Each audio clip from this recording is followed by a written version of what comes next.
Everyone, happy Monday. Right, it's time for our story time. And if you remember, we are now on chapter 3 of our book, Pinocchio by Michael Moore Pergo. Do you remember? Pinocchio had ran away, hadn't he? He had run away from his mama and papa, but he had been found by a local policeman who had brought him home.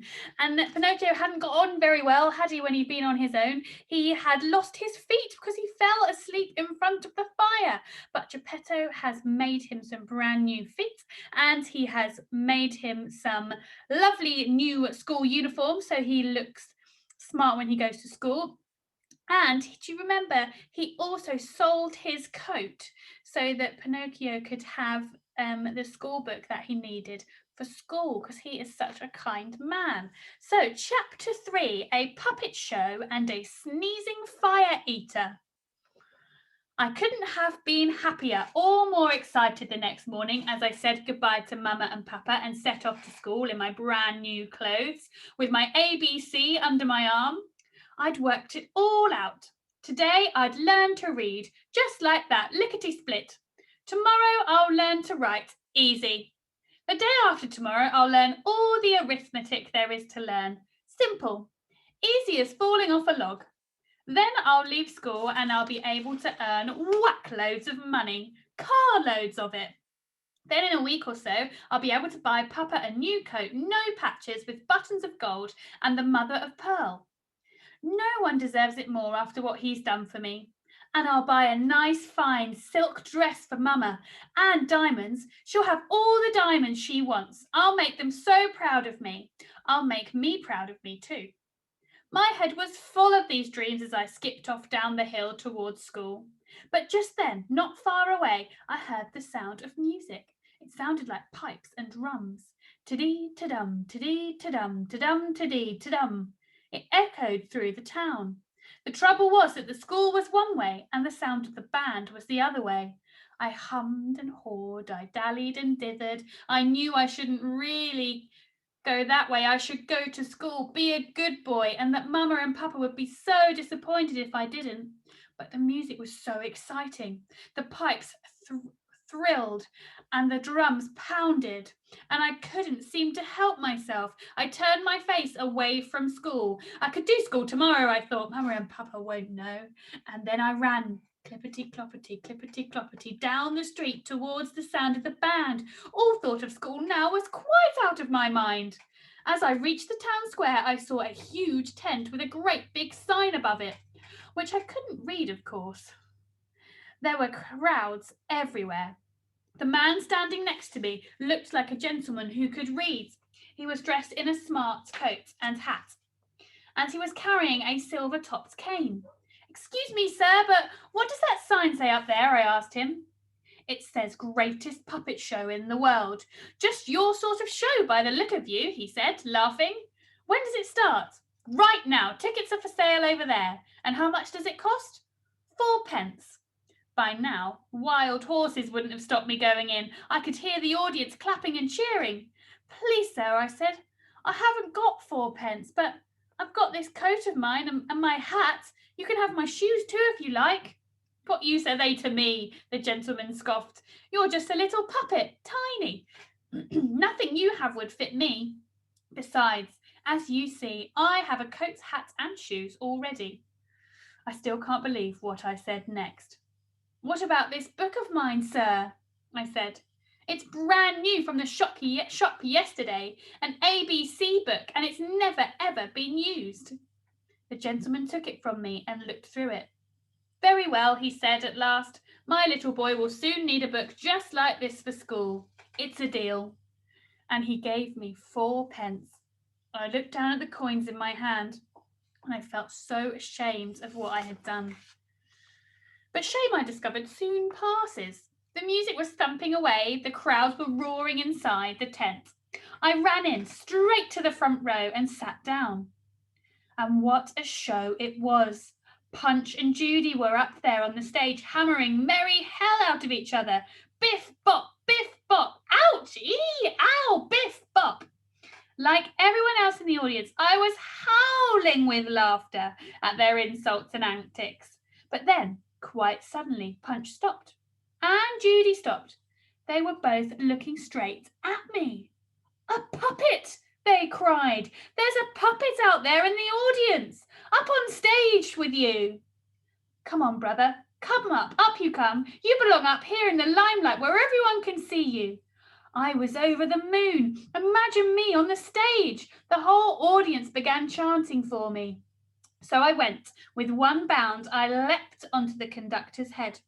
Then the trombones, then the drummers, and there I was in the glare of lights, a star. But not for long, as you will see. All the puppet players, Punch and Judy too, had stopped their acts to greet me. They hugged me and slapped my back. They wanted to know who I was and where I had acted before. "I'm Pinocchio," I told them, "and I have never been on stage before in my life." "Then join us, brother Pinocchio. We are the greatest puppet show in the world. You can be one of us. Travel the world with us." And I found myself hoisted on their shoulders and carried in triumph around the stage. Meanwhile, the audience had grown tired of all this. They began whistling and booing. "The show," they yelled. "Get on with the show. No more of this mucking around. We haven't come to see this. Get on with the show." But Punch and Judy and the others were far too busy celebrating the arrival of their new friend to be bothered about the audience anymore. Until this ogre of a man appeared from out of the wings. I didn't like the look of him at all. He was a dastardly looking fellow with a long black beard, teeth like yellow fangs, eyes that glowed like burning coals, hairy hands, and nails as long and sharp as a bear's claw.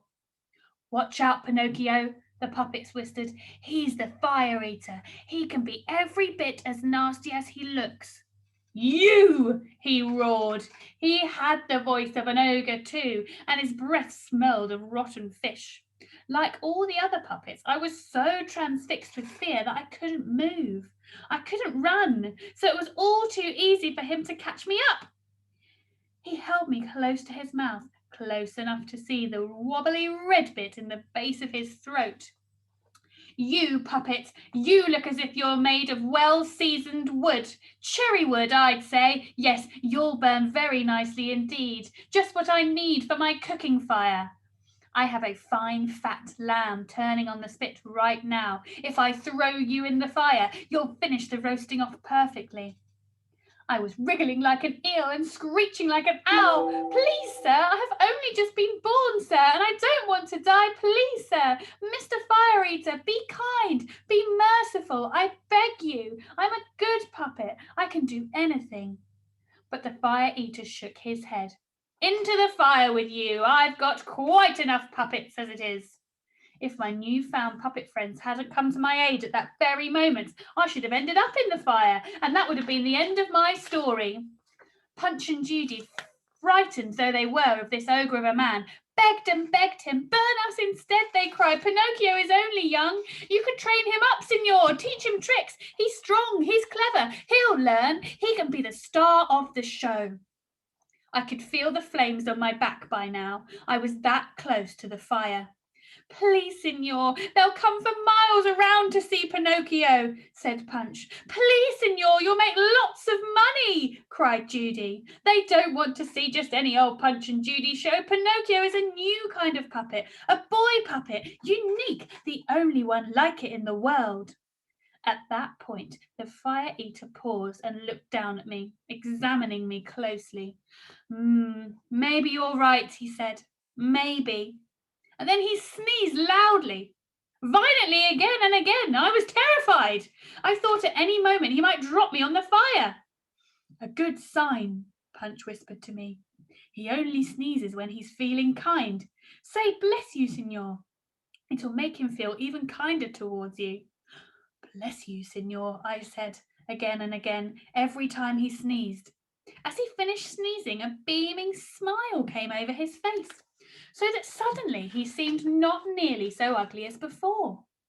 "Very well," he said. "I can see you are a kind and polite boy, and in any case you are a bit thin and spindly for the fire, so I shall spare you. But somehow or other my lamb must be cooked. I shall have to burn you two instead." And with that, he dropped me and snatched up Punch and Judy. After what they had just done for me, I didn't hesitate. I fell on my knees in front of the fire eater and pleaded with him, "Please, kind sir, please, gentle signor, please, merciful master, don't harm them. They are my friends. Have pity, signor."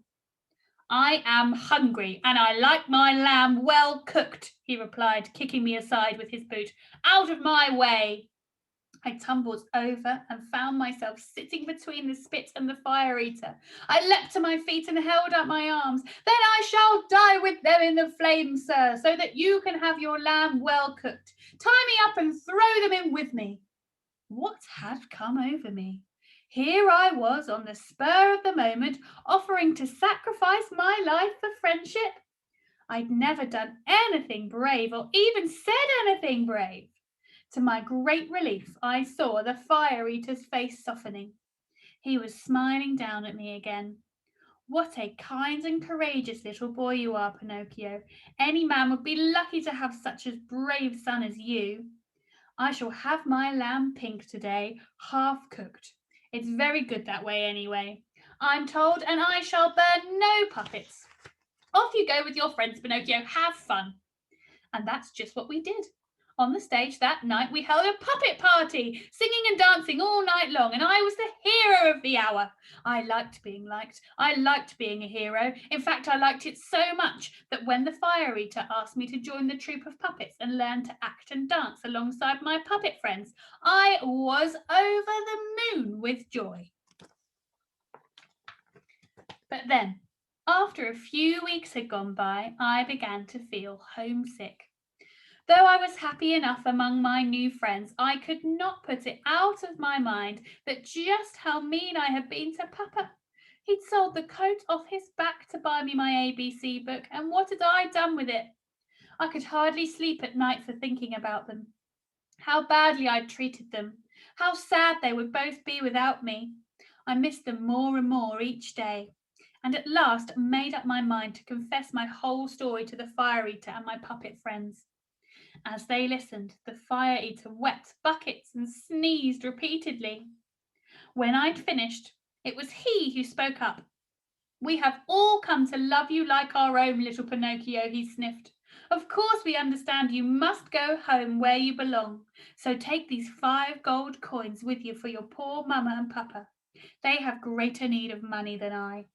So, the very next morning, after fond and tearful farewells from the puppets and a bear hug from the fire eater that squeezed me half to death, I set off home, the gold coins jingling in my pocket.